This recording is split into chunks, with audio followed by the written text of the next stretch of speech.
I said, there is no way we are going to this event now. There's a 0% chance. First and foremost, why are you saying invite? Anybody can go to it. You just buy a ticket to the event, and you're all working to try to get me to confirm that I'm going. And you're doing this as if you're trying to like push my buttons and be like, we got to make her get into her ego so she like shows up and like posts it on social media.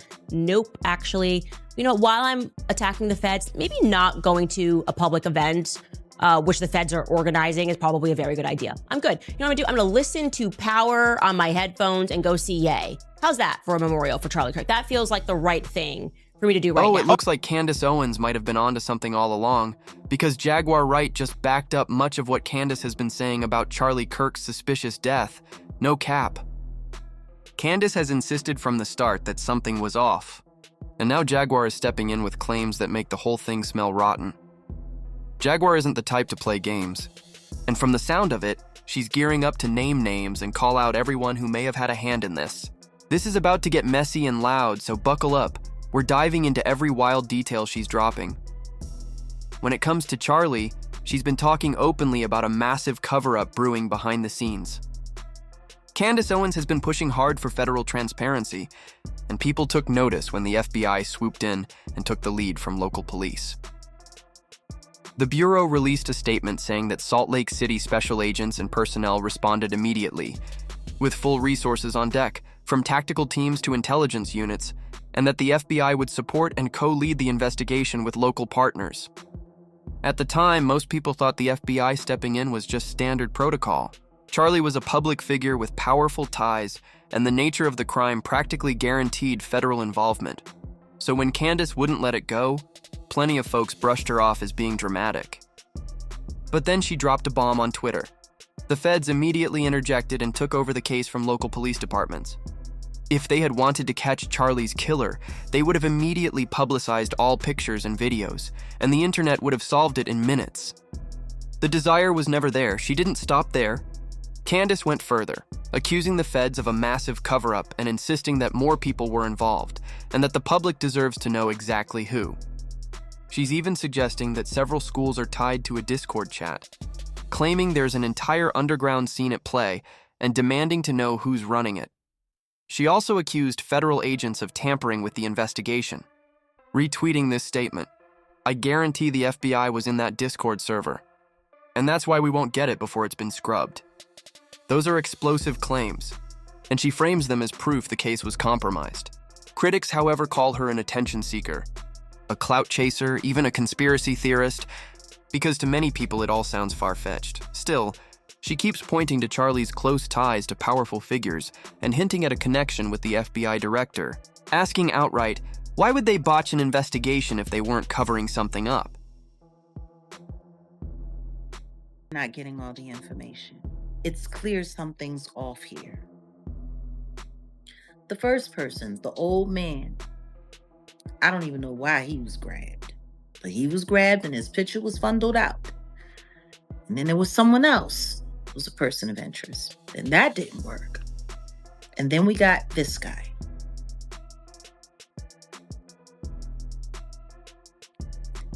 He had a bulletproof vest that might have caught the exit, really?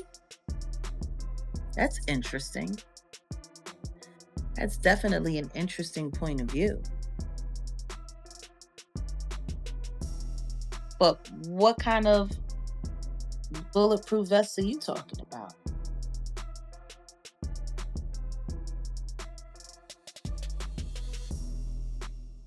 Because usually bulletproof vests, they cover your front, they cover your back. There's points of vulnerability on the sides usually. I haven't seen too many. I mean, was he wearing like hardcore Kevlar? Like fully body casted? That's wild. Nobody mentioned that yet. Military grade. He was wearing military grade. I don't know. It's funny. Okay, Candace says this whole thing smells like a power play behind the scenes, and people are shouting about it.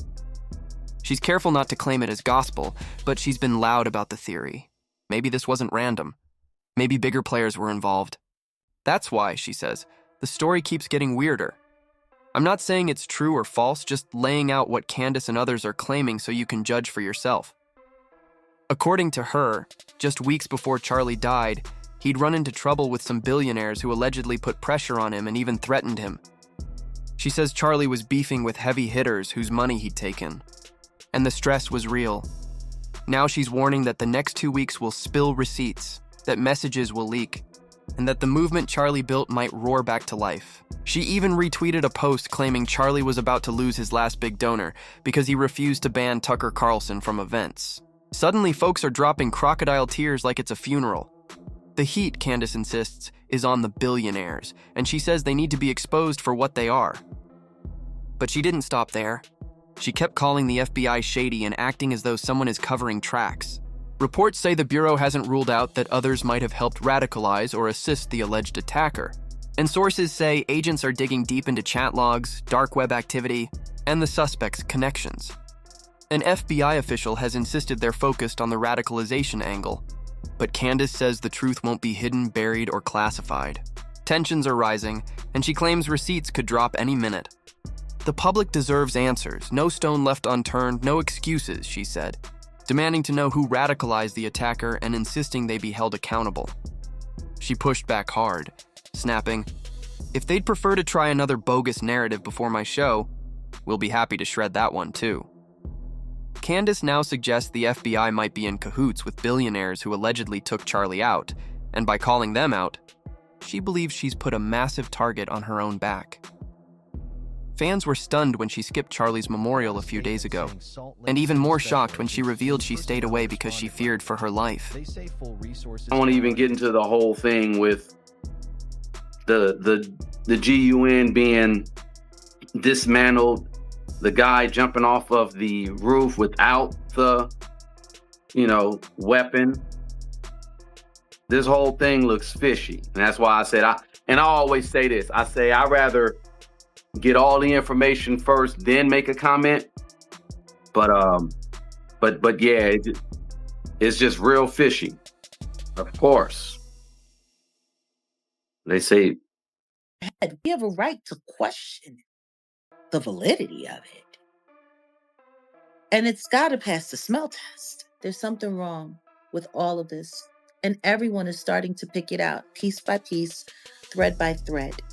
Everyone is starting to see something's wrong here. The question is, why? People started buying into her story fast because the official lines didn't add up. It all began to smell off almost immediately. For starters, the suspect's own grandmother came forward claiming he never fired a gun and had no reason to target Charlie, which flipped a lot of heads and turned skeptics into believers. She even said, verbatim, "My son, his dad is a Republican for Trump.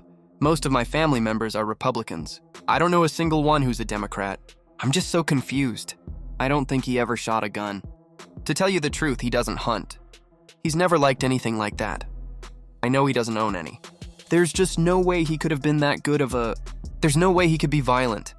There's absolutely no way he did that. I watched that child grow up and I can't imagine it would ever be him. And I'm not just saying that as his grandma. It's because I know him," her words hit hard.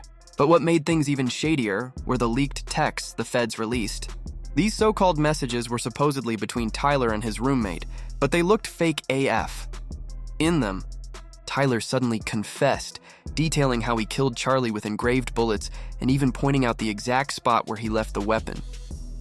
Convenient, right? Almost too convenient. The public wasn't buying it. People started whispering that Candace might have been right from the start because the math just wasn't mathing. That's when Jaguar Wright stormed into the conversation.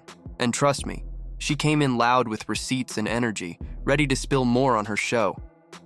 Jaguar didn't hold back for a second. She went live and flat out said Charlie's death wasn't random, it was orchestrated. She claimed she's seen things, heard things, and that some very powerful figures wanted him gone. According to her, the leaked texts were nothing but a distraction, a cheap cover. Story to keep the public focused on the wrong people while the real player slipped into the shadows. She even hinted that money changed hands behind closed doors and that certain media puppets were told to push the FBI's version of events, no questions asked. Fans watching her live went wild in the comments, calling it the first explanation that actually made sense. And when Jaguar promised to start dropping names, everyone realized this saga was about to explode even bigger than before. On an episode of her podcast, Jaguar doubled down and backed Candace completely, saying the feds are hiding crucial information from the public. And according to her, it's not about protecting the investigation like they claim, it's about shielding powerful people who could have had a hand in Charlie's suspicious death. That's a bold accusation, but she didn't stop there. Jaguar even brought a guest onto the show who shared jaw-dropping details of their own, making the whole thing sound less like speculation and more like a coordinated takedown that somebody desperately doesn't want us to see. So here's the real question. If the feds are actually shielding billionaires, as Jaguar and Candace claim, that's massive trouble for the whole system. We're talking about power moves that could bury the truth and wreck lives.